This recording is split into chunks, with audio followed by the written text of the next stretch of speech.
Folks, so good to have you with me. It's been such a long time since I recorded a video.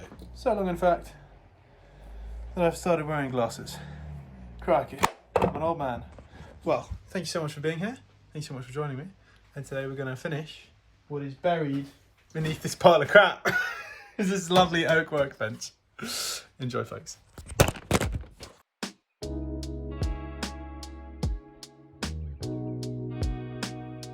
So folks, we are going to pick up where we left off with these two end frames, and we're going to attach them with these rails that we cut out earlier. The goal here is to make a rigid frame that I can tension and move. And to do that, I need something to shoulder, something to keep these two end frames apart so that I can then pull them together. I'm going to add a little strip of oak on the inside. And that's going to act as a shoulder for the half lap joint, but it's also going to support this plywood shelf that I want to drop in. The goal is to eventually make the frame trapezoid here, so that as the timber dries, it'll stay rigid. Then I had my brother in the shop for an evening, and we went to work on this plywood shelf. It's just some 12mm softwood ply from B&Q. And we were just having a chill time in the shop, to be honest, kind of cutting very fine joints and, you know, talking about all of my different saws and what they do. And we both like to work to quite high standards, so we just spent too long just trying to get this really beautifully fit. And I think we just about managed to keep the beers out of the camera shot, so that's always a plus as well.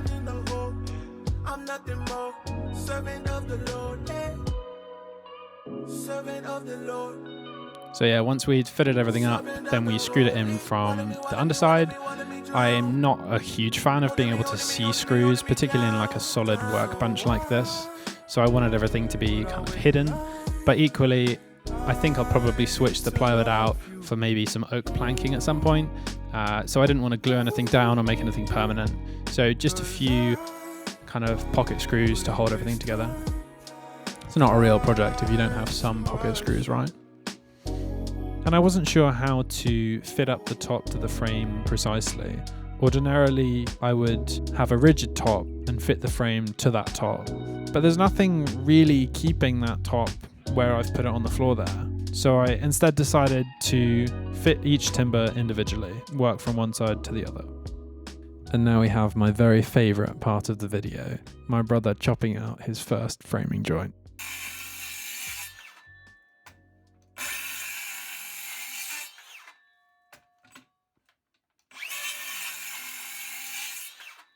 Yeah. Nice.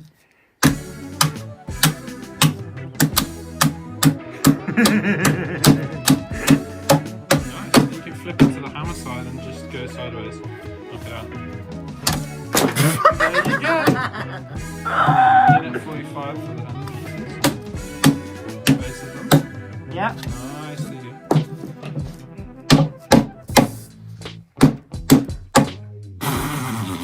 Bit of a thicker piece, bit of a blunt axe, but you can come up from the top and just flick it. Just flick it. Nice.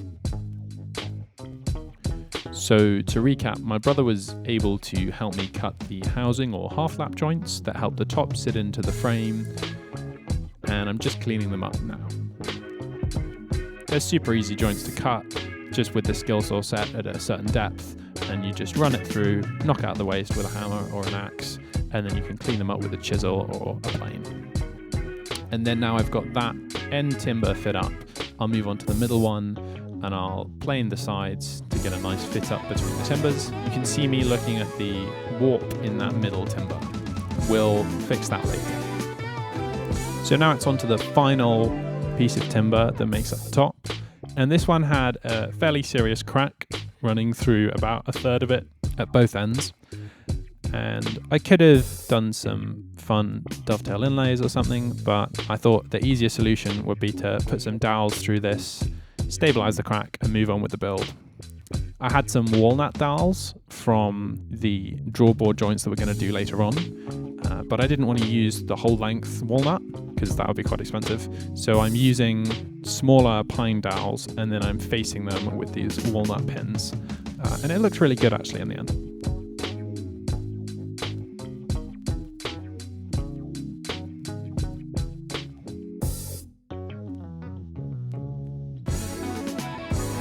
And then we're on to cutting the last set of half lap joints for the top. And these, instead of measuring them off the sleeper that makes up the top, I measured them from the far side so that everything would fit nicely with no gaps in the top. And that meant they weren't quite flush with the legs, but I only need one face side of the bench to be flush anyway. And this is me cleaning up those joints. This is called the Polish plane method. It's a little bit sketchy to use a circular saw sideways, so if you're not familiar with using the tool, I wouldn't recommend it. You can skim off just a very small amount of material with those tungsten carbide teeth, maybe up to say half a mil, without too much trouble. And then with a little bit of planing, that final timber slides in nicely. And then to fix the warp in that middle piece of timber that we saw earlier, I decided to dowel joint these timbers together. I'm not going to use any glue here. I'm not going to do anything permanent, but it's just so that the warp of the timbers kind of evens out. You don't want all your timbers warping the same way or cupping the same way, because over time that will create either a bowed or cupped bench. So I flipped the middle timber, and then I used these dowels to kind of roughly straighten it out, and then I clamped everything together to lift it on. Of course, the downside of that is that the lift is incredibly heavy.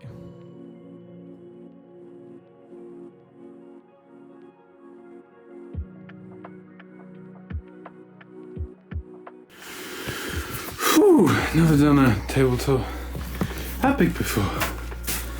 Just about got it on. It's just to the limit, I reckon, of what I would do. It's a bit better than now, doesn't it?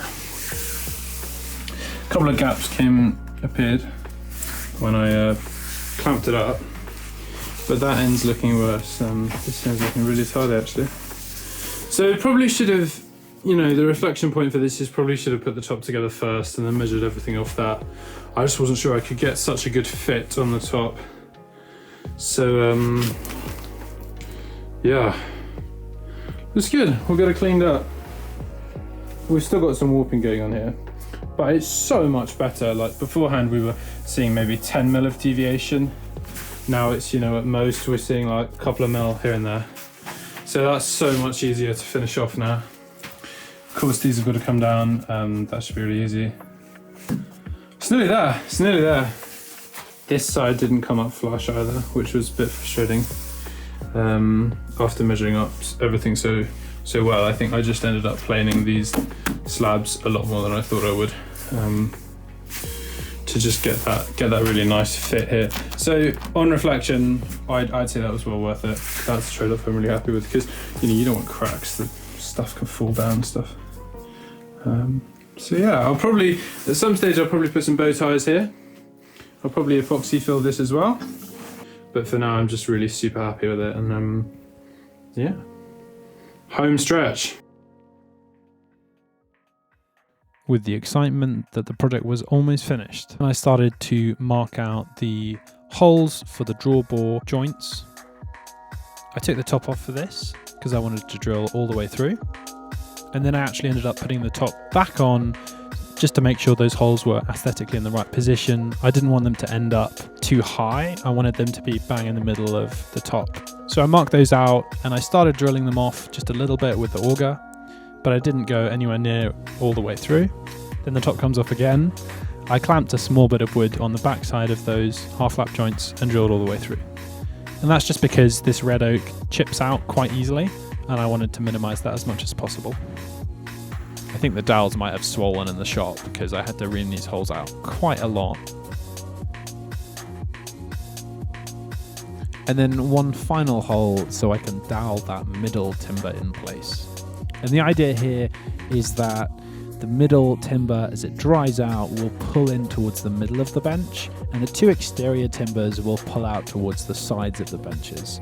So the dimensions of the bench will pretty much remain the same, and I will end up with two straight, even gaps that I can fill with some small fillets of wood. And now finally, it's time for the glue up. I should have definitely used some kind of gap fill adhesive here instead of wood glue, but the joints themselves, these Drawbore dowel joints, are insanely strong and provided a huge amount of stiffness and rigidity to the bench anyway.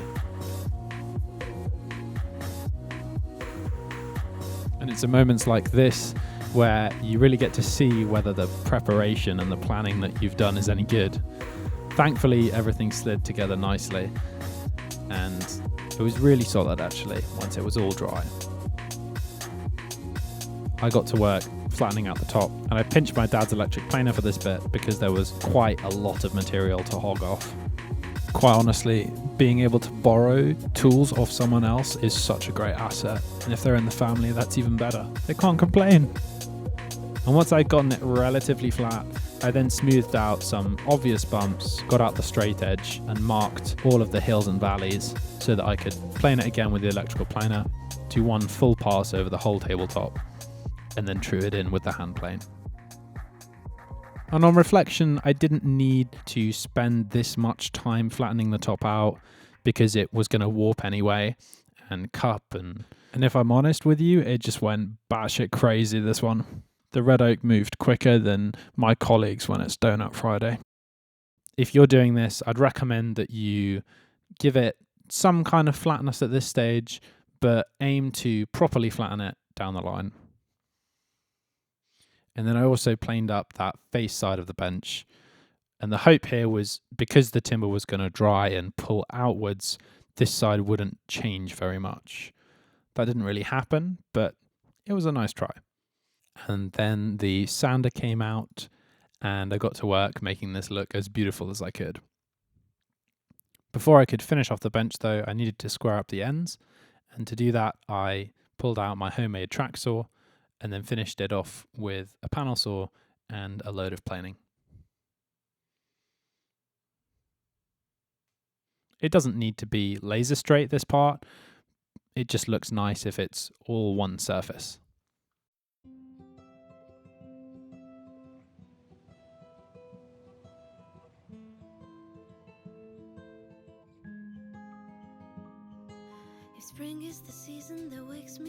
And then at last, we are on to finishing.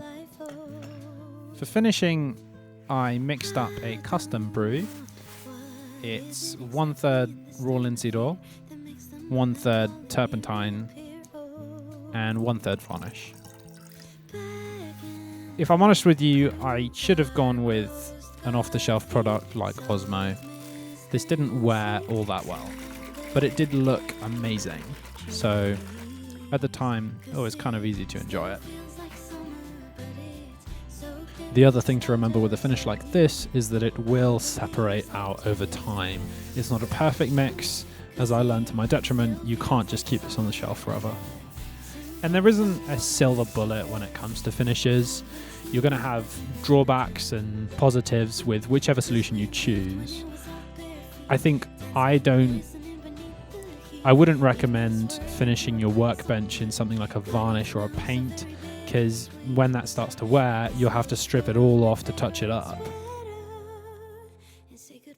I'd recommend something like a wax oil finish, maybe from Osmo. It's a very popular choice, very durable, and when you want to come round to reapplying it, you can just sand it back a little bit, add a coat, done and done. Nevertheless, this did look really good. I was really pleased with it, and after resurfacing the top anyway in a couple of months' time, I chose to switch up the finish then.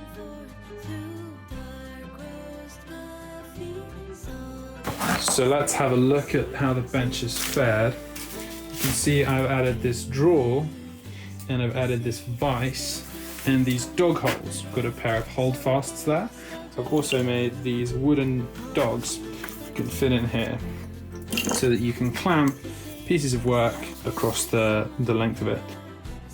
Just some small additions. This is a kitchen drawer that I installed purely because we had it. It's very nice.